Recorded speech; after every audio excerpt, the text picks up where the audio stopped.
that my name is Foster Chwanda. I am a pastor of the Seventh-day Adventist Church in Malawi. I would like to share with you, as a continuation of our exploration of predictive prophecy. In exploring predictive prophecy, we discovered that God is able to foretell the future, and that's his prerogative. He is the only one who can foretell the future. And we also discovered that he has credentials. His credentials are that what he says comes to pass. What he predicts happens. That's his major credential. And then last time we ended with looking at his predictive prophecy creating a people. We want to continue from there. His predictive prophecy creates a people.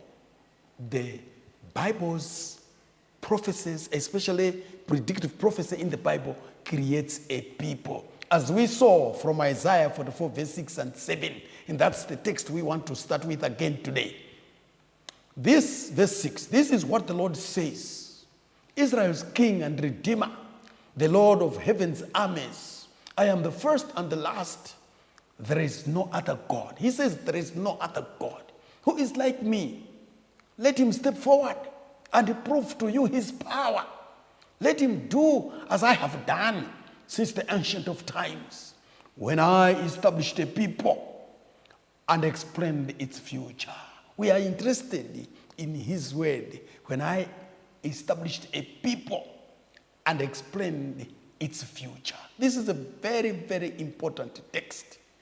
When God tells us that he does things that are marvelous, and one of the things that are marvelous are that he establishes a people and explains its future. That's where we are. That's what we want to expound on. Predictive prophecy creates a people. Predictive prophecy in the Bible creates a people. In Genesis, God created a people, Adam and Eve, to come up with the human race as we know it today. Today, there are people all over the world. We are now getting up to about 9 billion in our numbers worldwide. There are others who passed away long time ago, some recently. So the population of this world has been increasing all the time. But that creation of global populations started in the book of Genesis. And in the book of Genesis, there is a blessing in which God declared, there is a blessing that God declared on Adam and Eve, predicting their future as well, even the future of their offsprings, the future of their children, the future of their grandchildren and great-grandchildren. What did God say? Let us read from the Bible concerning the predictive birth blessings in Genesis 1, verse 29. We are reading Genesis 1, verse 29. Then God blessed them and said, be fruitful and multiply. Fill the earth and govern it. Reign over the fish of the sea, the birds of the sky, and all the animals that scurry along the ground. God is blessing Adam and Eve. He says, be fruitful and multiply. Fill the earth and govern it. So, in those words, be fruitful and multiply, God is conferring a blessing, is bestowing a blessing on this couple, Mr. and Mrs. Adam. That is Adam and Eve. He's giving them a blessing. And in the blessing, he says, be fruitful and multiply. They are going to multiply. Those words are going to create populations of the human race. And what we are saying is that even that blessing was a predictive prophecy. Even that blessing was itself a predictive prophecy. God was predicting that Adam and Eve were going to have a lot of children. And we are going to see something amazing as well. That future, the future of being fruitful, multiplying, populating the entire globe, that future would include, involve, and comprise someone who God later called the Son of Man. That's interesting. From Genesis chapter 1, verse 28, be fruitful and multiply. From that kind of blessing, that predictive element of how Adam and Eve were going to populate this globe, that future, which God predicted there in those words, would include, involve, and comprise someone who God later called Son of Man. Son of Man. That person, the Son of Man, neither readily nor obviously appears in the blessing of the birth in Genesis 1, verse 28. He doesn't appear very obviously. You can't see him clearly. When God says, be fruitful and multiply, there is no mention of Son of Man. There is no mention of Son of God. There is no mention of Messiah. But right in those words is embedded a prophecy of somebody who shall be born to become Son of Man. So, that person, the Son of Man, does not readily appear in the blessing of birth in Genesis 1, verse 28. Be fruitful and multiply. Yet, in the blessing, Adam and Eve were to be fruitful and replenish the entire earth, which speaks to booming world populations, some late, others living, and more to come. So it was to be in that kind of giving birth to children, multiplying and being fruitful, that somebody called Son of Man would come out. We want us to look at that. It would be through that predictive blessing of births in which Adam and Eve were to be fruitful and replenish the entire earth, that the person to be called Son of Man was to appear later in the lineages of Abrahamic nations. There was going to come somebody, there was going to come out somebody known as, or to be born somebody known as Abraham. And that Abraham was going later to be called or to be predicted to become father of nations. And from the line of that Abrahamic nation, then there would come that one whom we are calling Son of Man.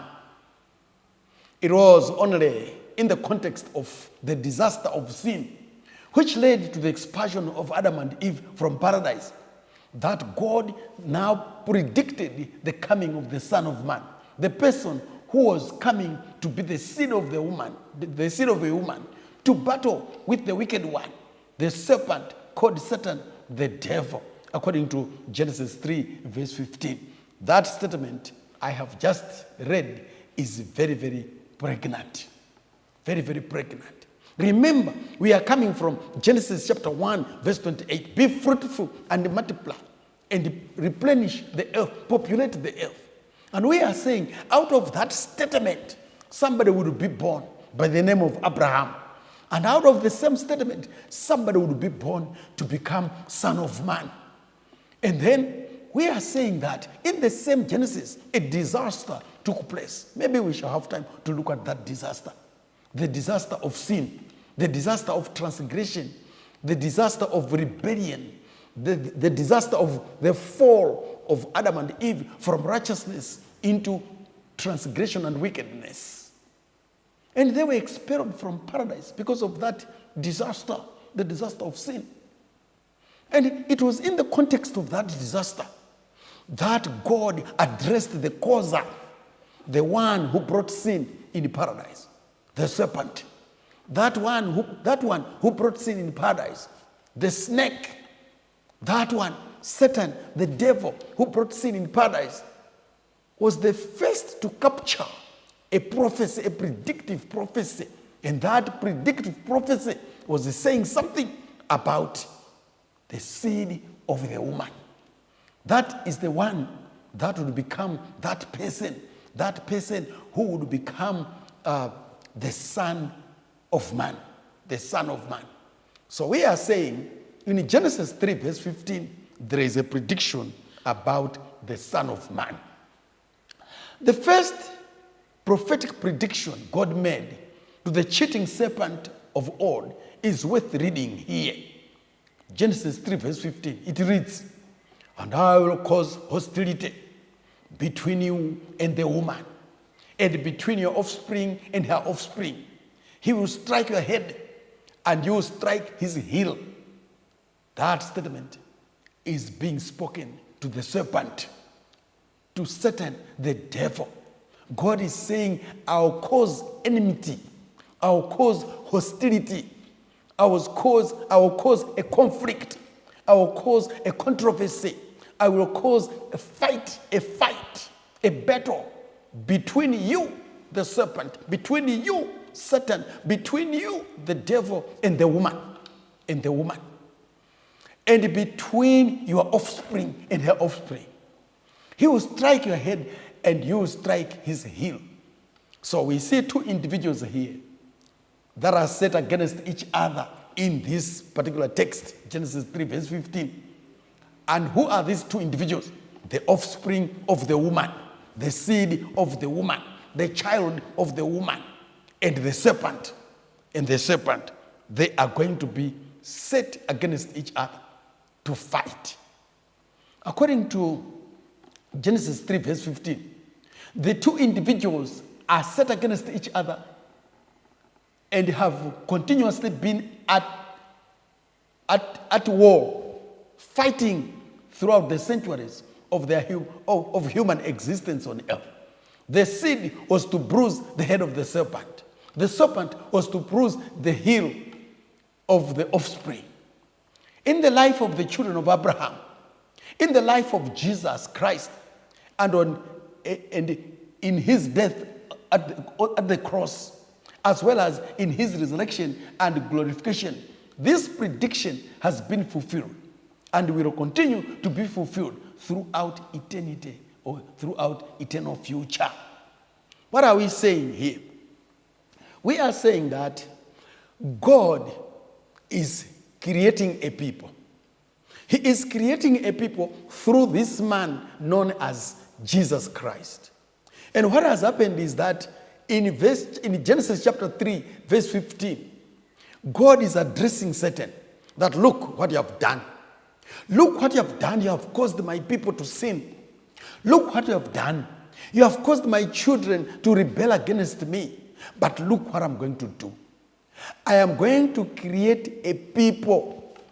And as I create that people, a seed will come out of a woman. And that seed will fight with you, Satan. And that seed will defeat you, Satan. And that seed will crush your head, Satan. And that seed will destroy you, Satan. That seed of a woman. And so that seed of a woman is the one we are saying God, by telling Adam and Eve that they should multiply and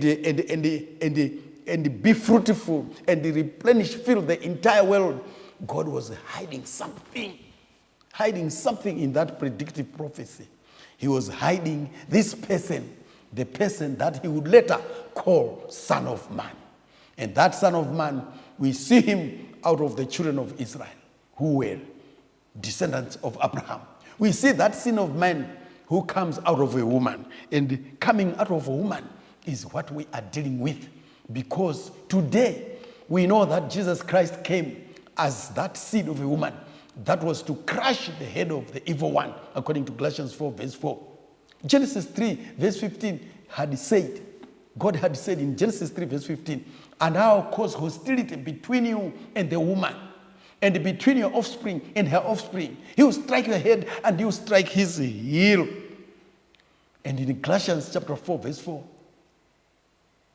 we read, but when the right time came, God sent his son, born of a woman, subject to the law. The miraculous birth of Jesus Christ in Bethlehem through Mary, the Virgin of Nazareth, was to fulfill what God had predicted about the Son of Man in the scriptures, even from that time in Genesis.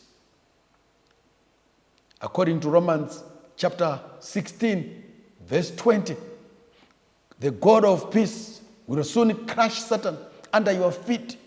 May the grace of our Lord Jesus be with you. By his death, resurrection, and by his death and resurrection, Jesus Christ crushed the head of the devil on the cross, as God had predicted about the Son of Man. That victory is every believer's victory. Through Christ, God has created a people out of all those that believe in him. Even you, when you believe in Jesus Christ, you have been created into a people, a different people, a people that is committed to God and to his righteousness. May God bless you. May God bless you all for listening.